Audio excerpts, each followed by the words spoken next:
Kami memang konsen dari awal bahwasanya koperasi kami adalah koperasi simpan pinjam. Makanya ikonnya kita ambil kata Kospin ini kita hidupkan. Kospin ini adalah bagian dari kepanjangan kependekan dari koperasi simpan pinjam, Kospin itu. Kemudian namanya kolonimnya Arta Jateng. Lengkapnya ada Arta Jawa Tengah. Nah, karena dari awal konsen kita itu ke Kospin, maka atau koperasi simpan pinjam, maka produk kita ya tidak jauh dari namanya. Jadi kita mengelola simpanan, juga mengelola produk-produk kredit. Simpanan yang sudah kita telurkan hingga saat ini adalah simpanan pokok, simpanan wajib, persyaratan utama ya. Kemudian ada simpanan namanya Si Ajeng, kita beri nama Si Ajeng. Gambarnya mesti konotasinya kan cewek cantik gitu, Si Ajeng. Itu simpanan Arta Jateng.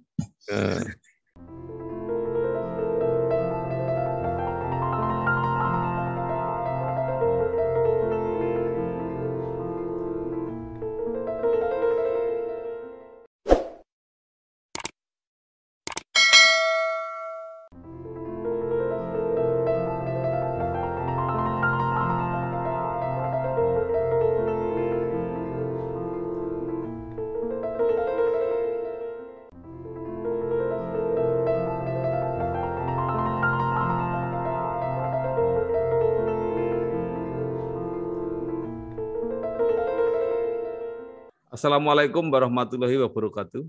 Bersama saya Bambang Sadono di channel Bangsa TV.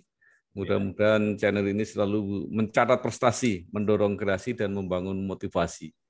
Kami sedang mempersiapkan beberapa video untuk ikut mendorong perkembangan UMKM yang kami beri judul UMKM Pahlawan Ekonomi di Masa Sulit. Ya, kita punya banyak pengalaman, justru di masa sulit biasanya UMKM jadi tulang punggung ekonomi. Saya sudah bersama dengan Pak Susanto Wedi. Beliau adalah Ketua Koperasi Arta Jateng. Dan beliau lama berkarir di perbankan.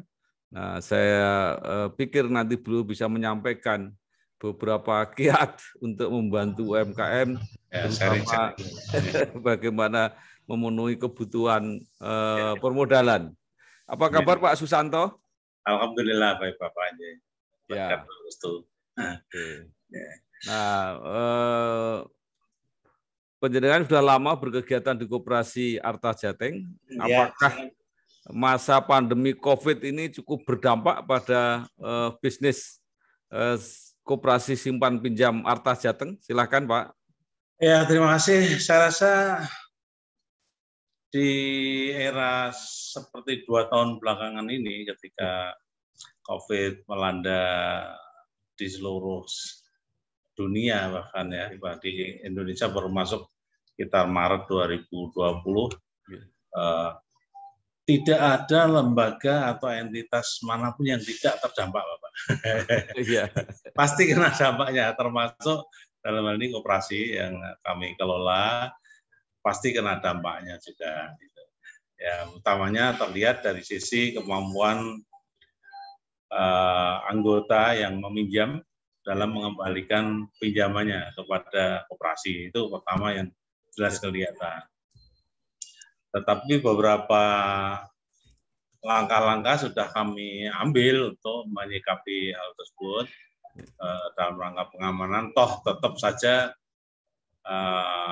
cerminan pengaruh itu terlihat dari tumbuhnya angka NPL. NPL itu non-performing loan, kredit yang bermasalah yang dikelola oleh lembaga keuangan, perbankan maupun koperasi. Itu kelihatan sekali. Jadi langkah yang sudah kami tempuh misalnya kepada anggota-anggota peminjam yang bagus, istilahnya bagus, bercollectability lancar gitu, kami berikan fasilitas relaksasi dengan 2 pilihan. Pertama, memperkecil jumlah angsurannya dengan memperpanjang jangka waktu. Yang kedua, memberikan grace period pembayaran pokok. Jadi seolah-olah kita schedule 6 bulan pertama atau 12 bulan pertama cukup bayar bunganya atau jasanya, baru bulan ke-13 atau sesuai kesepakatan baru pokok dan bunga. Sehingga ini sedikit banyak memberikan fasilitas kepada anggota yang baik. Kita kasih reward dalam pengertian untuk mendapatkan relaksasi. Ke Koperasi Arta Jateng ini mungkin sebagian besar pasarnya tergolong UMKM, Pak ya? Betul, betul. Jadi data tentang UMKM ini kan sudah sangat banyak khalayak mengetahui.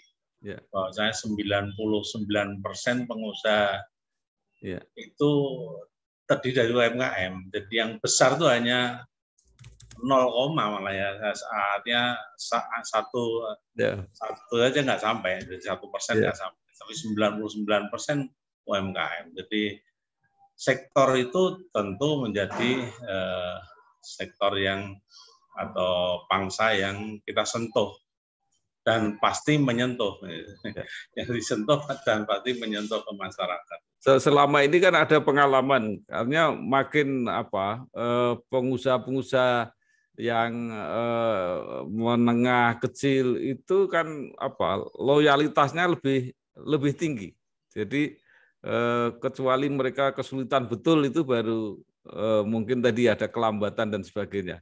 Betul sekali Pak. Jadi memang pada kenyataannya mereka itu sebenarnya lebih loyal dibanding dengan tanda petik yang debitur kelas menengah atau besar ya itu, sehingga hanya perlu pendekatan secara terus-menerus kepada mereka agar terjalin hubungan emosional yang baik sehingga mereka merasa memiliki. Ini PR yang nggak gampang, Pak. PR yang nggak gampang. Selaku saya dulu 30 tahun berkarya di perbankan, sekarang udah lebih 6 tahun ya di koperasi, 5-6 tahun di koperasi. Perubahan atau perlu adanya edukasi kepada masyarakat bahwasanya koperasi itu bukan bank gitu. Koperasi itu Anda, milik Anda gitu. Ini yang rupanya belum berhasil sekarang saya merasakan. Orang masih menganggap dia adalah nasabah.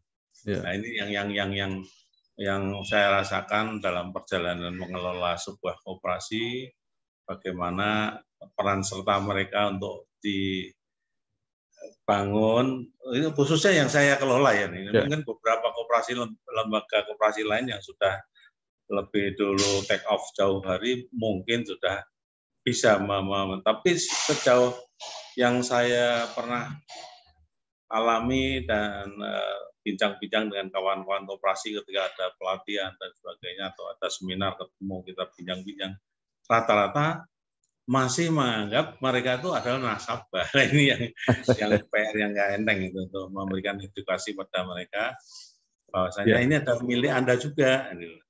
Sehingga harus ayo kita jaga bareng-bareng. Pak Santo, ini kan pandemi kelihatannya sudah mulai membaik ya. Mungkin ekonomi sudah bisa mulai tumbuh lagi. Itu terasa nggak di koperasi penjenengan? Perubahan itu saya pikir perlu waktu untuk bisa normal seperti senormal-normalnya gitu, seperti ketika belum ada pandemi. Walaupun level PPKM kita tahu sudah mulai membaik ya, ada level 1 seperti di Kota Semarang level 1, di wilayah Kendal level 2 dan sebagainya, yang notabene sudah mulai kendor di dalam ketentuan-ketentuan yang memberikan penyekatan atau pengetatan kepada operasional di lapangan ini. Tetapi untuk bisa normal kembali, saya merasa butuh waktu panjang karena luka yang kemarin ini harus didandani dulu, Pak. Katakan NPL kemarin sudah kadung, NPL ideal kan di bawah 5%, Pak.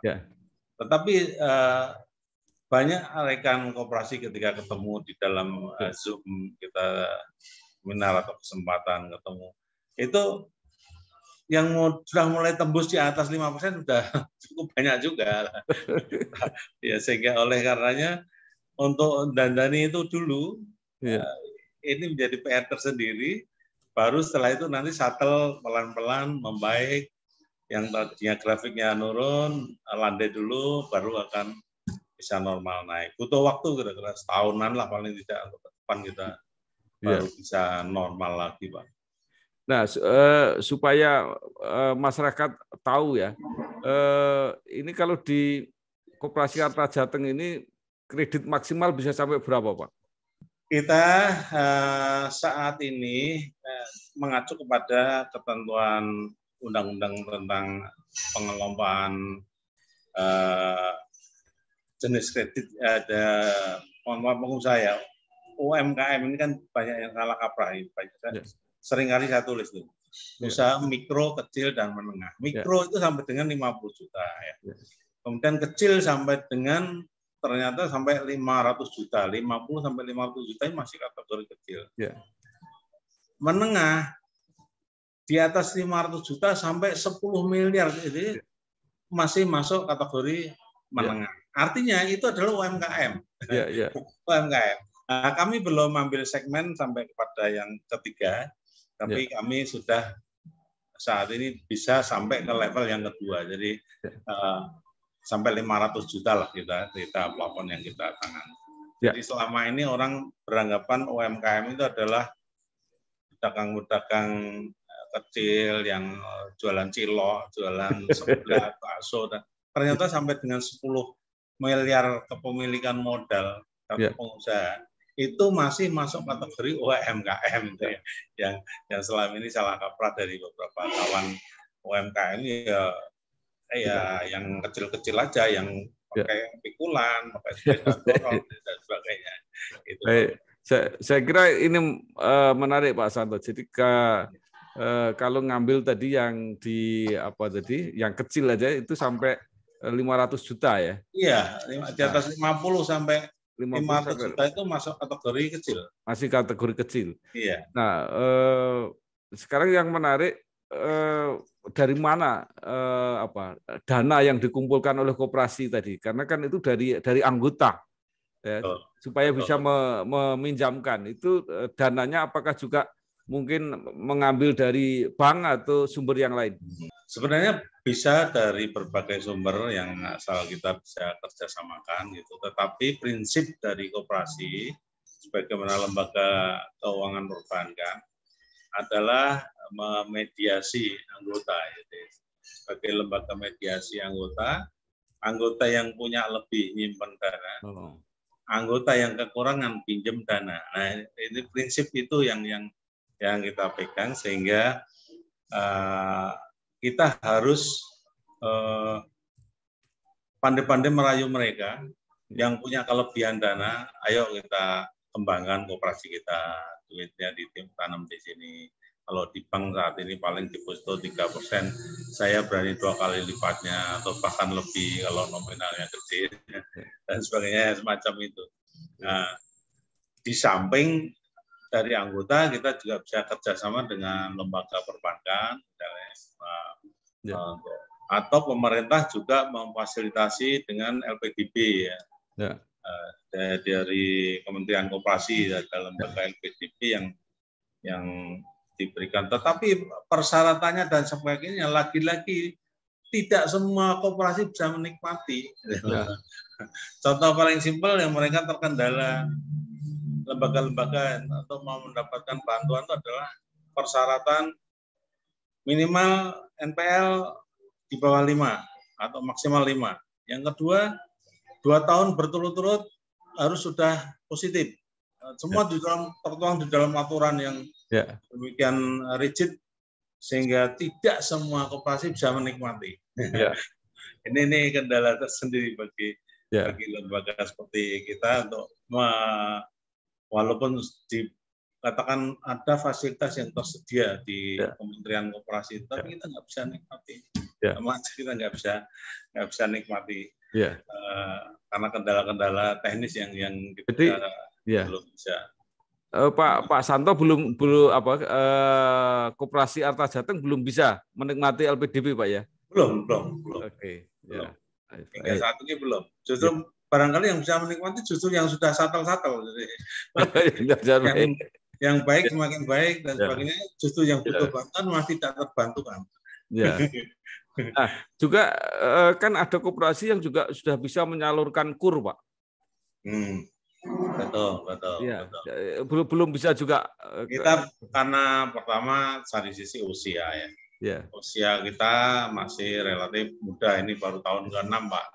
OTW 6 ini tahun ke-6 sehingga masih perlu menunjukkan performa dulu, rapotnya biar kelihatan bagus dulu pada kreditor atau yang memberi bantuan pada kita, baru setelah itu bisa terjalin satu kerjasama dan sebagainya. Memang tidak gampang, Pak.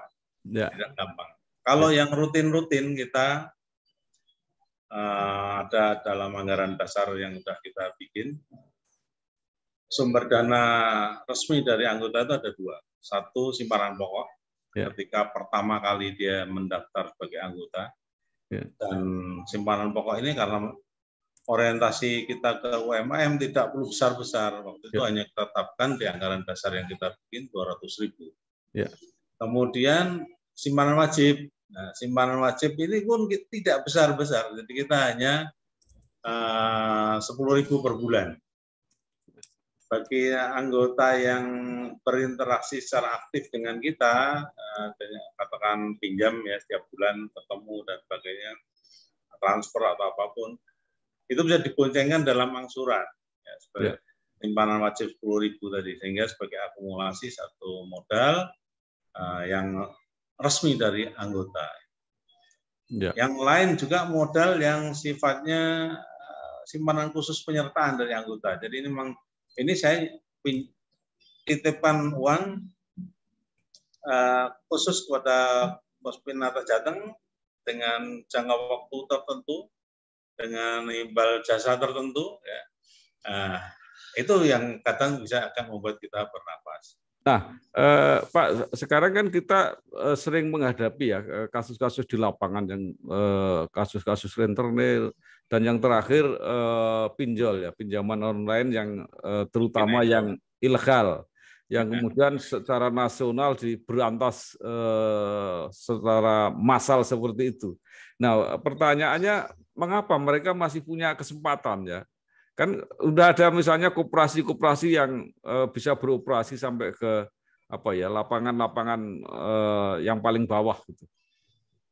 Ya gini Bapak, kalau melihat fenomena yang terjadi, peran serta teknologi ini memang sangat berpengaruh. Satu, teknologi, kedua kebutuhan akan ya fulus lah ya bagi mereka dalam kondisi ekonomi yang sedang terjepit seperti sekarang ini. Ada iming-iming. Saya sendiri selaku yang tidak pernah tertarik sama sekali dengan pinjol pun, yang namanya SMS nyasar atau apapun memang disengaja mereka kan menjaring. Saya hampir tiap hari dapat itu penawaran pinjaman 500 atau 5 juta sampai 500 juta dan sebagainya. Yang persyaratan gampang itu, kalau kita tanda petik mentalnya mental ekonomi ya, dalam kebutuhan ekonomi ini tidak kita kelola dengan baik dan sebagainya, sudah pasti menggiurkan.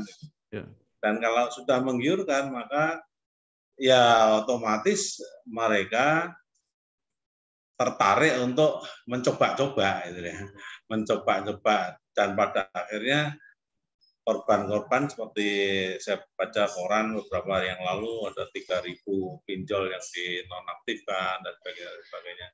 Ini korban dari ketidaktahuan dari masyarakat ya, karena iming-iming gampangnya tadi. Nah, maksud saya kan pasar itu ada Pak, kenapa tidak bisa dimanfaatkan? apakah koperasi seperti Arta Jateng itu tidak bisa masuk ke situ? Kalau perlu dengan pemasaran online juga gitu misalnya.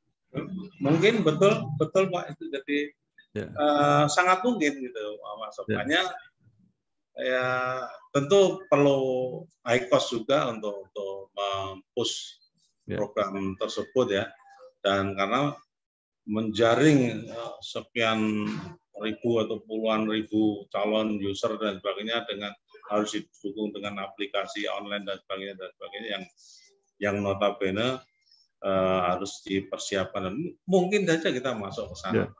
Dan kita sebagai lembaga yang resmi, ada badan hukumnya, disahkan oleh Kementerian Hukum dan HAM dan sebagainya, sebenarnya bisa saja ke sana. Hanya kita kan satu sisi di teknologi mungkin ketinggalan, artinya perlu persiapan aplikasi ya. Yang kedua, dukungan modalnya. Yang ketiga, pasca penyaluran itu yang kita nggak punya, sebagai orang Jawa nggak punya manusia untuk tegel untuk nagih dengan cara-cara yang menurut yang saya dengar-dengar luar biasa, pressure-nya kepada mereka sampai ketakutan dan sebagainya.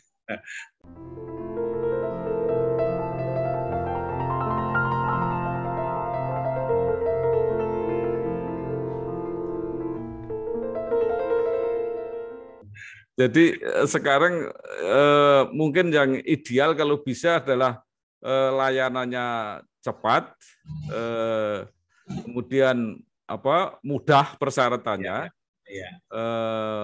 bunganya jangan terlalu tinggi, kemudian cara penagihannya yang manusiawi, kira-kira seperti itu, Pak. Iya, idealismenya memang begitu. Jadi kita terus berkembang Pak, dalam pengertian ada teknologi begitu. Apakah kita tetap mau jalan konvensional saja dengan door to door? Pasti nggak jalan. Nah, salah satu yang sudah kita implementasikan adalah fasilitas digital transaksi. Kita alhamdulillah tahun 2020 awal, ketika kita pandemi belum seramai yang sekarang, sempat kita launching digital transaksi. Jadi customer kita bisa bertransaksi lewat HP dengan PIN tertentu ya, yang lewat OTP, one time password, yang kita kerjasama dengan Telkomsel. Info saldo bisa diketahui setiap saat. Untuk bayar kepentingan sudah seperti perbankan persis, bayar telepon, beli pulsa, bayar internet dan sebagainya sudah kita miliki Pak. Hanya sekarang tinggal menjualnya aja. Menjualnya ini yang perlu masih kita PR saya untuk memasarkan hal tersebut kepada anggota kami, agar makanya sejak awal 2021 ini slogannya kita rubah.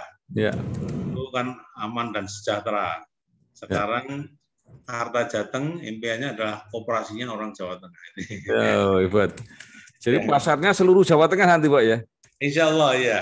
Bahkan dengan peraturan sistem online, sistem untuk submission OSS, perizinan OSS itu, kita sebenarnya radiusnya bisa nasional melihat itu. Tapi kembali kepada kemampuan kan kita untuk membuka satu kantor cabang, infrastruktur harus kita siapin, manusianya kita siapin, modal kita siapin.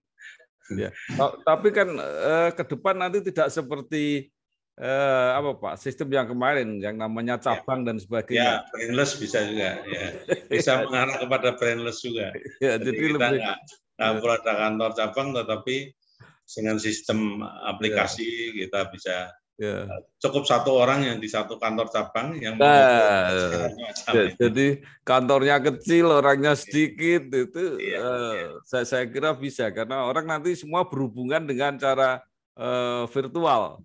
Insya Allah Pak. Spirit saya ini mudah-mudahan masih bisa mengawal lembaga yang saya dirikan ini 6 tahun yang lalu ini, mudah-mudahan masih bisa mengawal itu ke depan untuk membangun generasi penerus berikutnya, agar impian dari para pendirinya ini bisa langgeng berlangsung gitu.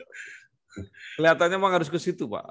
Harus, ya. Ya, nggak ada alternatif lain. Ini kelihatannya OJK apa juga terus literasinya ke situ kelihatannya. Iya. Ya. Nah, mungkin Pak Santo bisa ceritakan mungkin produk-produk apa yang ditawarkan di Koperasi Arta Jateng ini yang menarik bagi masyarakat. Kami memang konsen dari awal bahwasanya koperasi kami adalah koperasi simpan pinjam. Makanya ikonnya kita ambil kata Kospin ini kita hidupkan. Kospin ini adalah bagian dari kepanjangan kependekan dari koperasi simpan pinjam, Kospin itu. Kemudian namanya kolonimnya Arta Jateng. Lengkapnya ada Arta Jawa Tengah. Nah, karena dari awal konsen kita itu ke Kospin, maka atau koperasi simpan pinjam, maka produk kita ya tidak jauh dari namanya. Jadi kita mengelola simpanan, juga mengelola produk-produk kredit. Simpanan yang sudah kita telurkan hingga saat ini adalah simpanan pokok, simpanan wajib, itu persyaratan utama ya. Kemudian ada simpanan namanya Si Ajeng, kita beri nama Si Ajeng. Gambarnya mesti konotasinya kan cewek cantik gitu, Si Ajeng. Itu simpanan Arta Jateng. Kemudian ada deposito berjangka dengan berbagai spesifikasi jangka waktunya, 1 bulan, 3 bulan, 6 bulan, 12 bulan, dengan ada grade perbedaan di rate-nya. Kemudian masih ada 2 produk lagi, simpanan tabungan korban. Nah, ini tanpa ujroh atau tanpa bunga ya. Jadi mereka hanya kita beri kompensasi dalam bentuk reward souvenir ketika mau korban gitu. Atau yang kedua adalah tabungan umroh, Pak.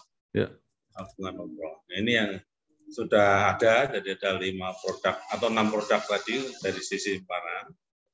Kemudian dari sisi pinjaman kita ada beberapa jenis kategori. Pinjaman super mikro itu untuk pinjaman di bawah 10 juta. Kemudian pinjaman mikro itu pinjaman antara 10 sampai dengan 50 juta. Kemudian yang ketiga pinjaman UKM.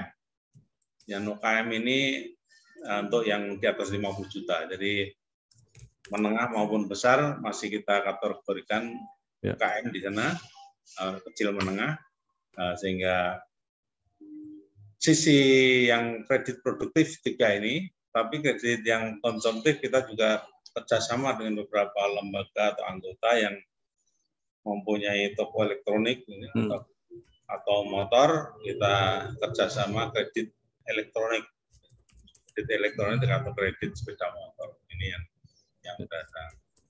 Kemudian untuk internal, khusus pada karyawan pengurus, kami punya kredit namanya kredit modal kerja, kredit multiguna untuk pekerjaan karyawan. Jadi harapannya tidak lagi mengambil kredit di tempat lain, memanfaatkan fasilitas yang ada. Satu lagi kredit musiman, Pak. Dan ini saya khususkan kepada lembaga atau karyawan satu lembaga yang sudah jelas pendapatannya secara tahunan, ya. Katakan misalnya satu bank atau lembaga tiap bulan tertentu membagi bonus atau membagi jasa produksi atau tantiem dan sebagainya. Nah, itu yang bisa kita fasilitasi dengan kredit musiman. Tapi tetap secure, harus ada jaminan pendukung. Selain ada MOU dengan lembaga yang kita biayai. Itu, Pak. Koperasi-koperasi sejenis Arta Jateng ini kan cukup banyak, Pak. Betul. Kira-kira di mana sekarang posisi Arta Jateng ini? Sudah di tengah-tengah atau di level yang sudah tinggi? Kita masih ada di level yang tidak terlalu bawah, tapi belum sampai pada menengah juga ya, karena masih tumbuh dan usianya relatif masih balita, jadi balita lebih sedikit 6 tahun, 5 tahun, 6 tahun, sehingga belum terlalu banyak bicara secara nasional maupun regional, tapi parsial kita sentuh. Saya sudah punya satu cabang di kantor pusat tetap di Boja Pak, saya Pak di Kendal. Nah, saya justru punya cabang di Semarang. Jadi biasanya orang berkantor pusat di kota yang besar. Saya enggak. Saya justru mau tumbuhkan kota Boja ini sebagai sentral ekonomi yang nantinya orang, oh ada Boja tuh, kantor pusatnya di Boja. Nah, ini yang saya kembangkan saat ini, sehingga saya nanti kalau buka cabang yang lain pun, atau kantor kas yang lain pun tetap induknya ke. Pak Santo kan sudah lama bekerja di perbankan ya. Kalau tidak salah ada koperasi sejenis ini, koperasi Kospen juga, yang katanya lebih besar dari Bank Jateng. Itu betul apa enggak? Mungkin saja Bapak. Jadi saya selalu mencari referensi ke sana kemari, membaca ini itu dan sebagainya. Seperti contoh ini saya tunjukkan, saya punya konsumsi ini 100 koperasi besar di Indonesia. Saya hanya pengen tahu aja apanya sih yang bikin besar dia dan sebagainya. Sebagaimana sih mungkin saja Pak. Jadi karena saya lihat, saya baca-baca ya, misalnya ada satu lembaga koperasi yang bisa ngasih kredit ke anggota itu sampai 2 miliar. Kalau saya ngasih 2 miliar, habis duit saya langsung untuk satu orang saja. Nah, misalnya semacam itu. Sehingga saya pun, meskipun di era digital dalam pengertian browsing aja bisa kok. Tapi toh saya tetap mengoleksi Pak. Buku-buku semacam ini saya koleksi untuk sekedar pengen tahu, kemudian saya buka-buka kiat-kiatnya, coba bisa nggak saya terapkan di saya dan sebagainya. Sehingga oleh karenanya koperasi itu yang Bapak maksud sebenarnya bukan di Jawa Tengah, Pak. Malah justru di luar Jawa itu yang lebih besar-besar, di Sulawesi, Lampung kalau nggak salah, Pak. Sulawesi, Lampung itu lebih besar-besar, Pak. Karena dengan nama kredit union ya di awal berdirinya. Itu dengan kredit union. Tapi dasar hukumnya tetap menggunakan koperasi. Ada Pak, ada. Itu memang menarik. Pada akhirnya ketika lembaga itu sudah berjalan, seperti kawan kita misalnya di Pekalongan yang berkantor pusat di Pekalongan itu ya, dia antara sesama anggota sudah bisa digunakan untuk transaksi slip tariannya itu, tidak bedanya dengan cek atau bilet gitu. Padahal itu saya pernah penasaran tak lihat, karena saya betul pernah bertugas di Pekalongan juga. Apa sih kayak apa? Ternyata itu slip penarikan, Pak.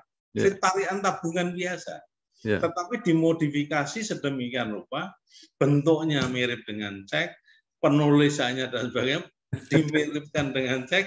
Nah, itu yang membuat satu keyakinan sehingga pola-pola itu pembelajaran juga untuk kita. Suatu saat saya mesti desain kayak gini nih, supaya orang bisa, bahkan bisa digunakan untuk transaksi loh Pak. Beli ban, misalnya di toko ban beli ban, kebetulan dia anggota juga, bayarnya pakai ini ada tulisannya nih, 3 juta, udah bisa laku ya semacam itu.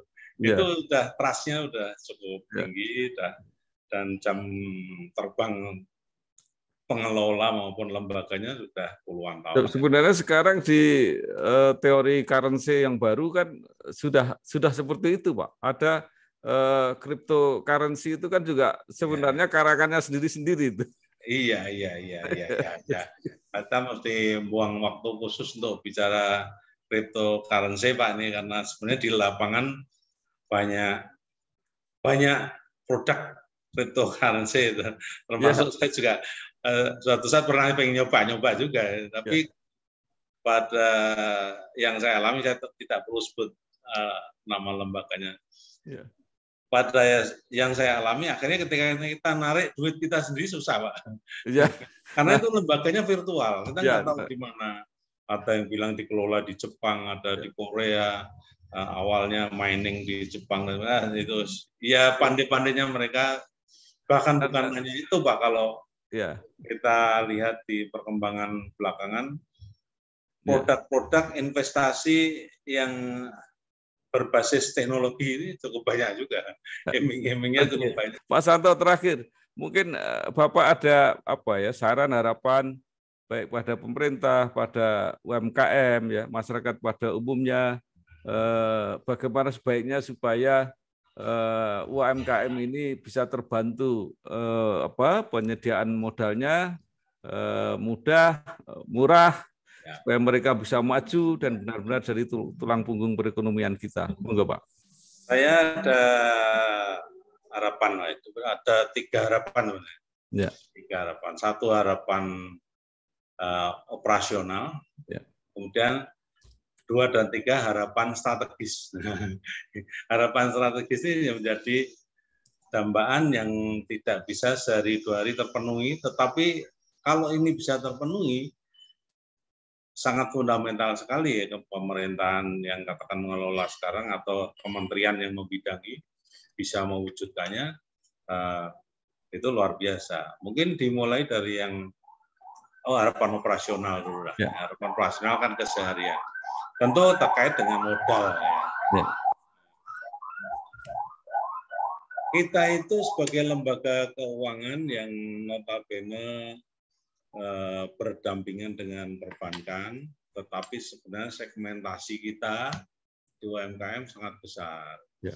Nah, harapan kami justru pemerintah itu mensupport kita dari sisi permodalan ini, jangan pilih kasih. Sekarang ini kita baru dengar kemarin Menteri Perekonomian, Menko Pak Erlangga Hartarto mencanangkan atau meminta agar perbankan mendongkrak pada 2024 30% peruntukan kreditnya untuk UMKM. Ya. Nah, bagi perbankan memenuhi angka 30% itu susah, Pak. Susah sekali. Ini kemarin saya angkat di tulisan saya di majalah Info Koperasi, saya angkat di sana karena banyak sekali lembaga yang akhirnya tidak bisa mewujudkan atau bank yang tidak bisa mewujudkan. Nah, tentu ini menjadi satu PR tersendiri. Kenapa sih UMKM kok tidak bisa berurusan dengan bank? Ini baru harapan operasional, Pak, panjang sekali. Rata-rata mereka para pelaku UMKM itu terkendala kepada bank teknis, Pak. Bank teknis ini suruh memenuhi perizinan, suruh memenuhi jaminan, suruh memenuhi kepemilikan, administrasi keuangan yang transparan, kemudian laporan keuangan yang jelas dan sebagainya. Ini rata-rata mereka terkendala di sana. Namun juga UMKM, jadi basic administrasi mereka juga sangat lemah, sehingga tidak tersentuh oleh bank. Itu sehingga kendalanya kenapa bank-bank nggak sulit. Tetapi menurut saya katakan tadi pemerintah mestinya justru lembaga koperasi ini yang diberdayakan dengan memberikan bantuan kepada UMKM melalui koperasi yang paling penting ini. Dan ini sangat simpel, cukup peraturan menteri atau apa aja cukup lah, tidak sampai ke undang-undang dan sebagainya. Karena untuk mewujudkan hal tersebut menjadi kebutuhan di lapangan, suplai modal ini lebih mengena sasaran kalau lewat koperasi. Itu harapan operasional. Harapan strategis saja ada 2, Pak, yang mudah-mudahan Pak Bambang ini bisa menjembatani suatu saat bisa terwujud melalui mekanisme yang ada. Satu, koperasi itu memerlukan lembaga penjamin seperti LPS di perbankan.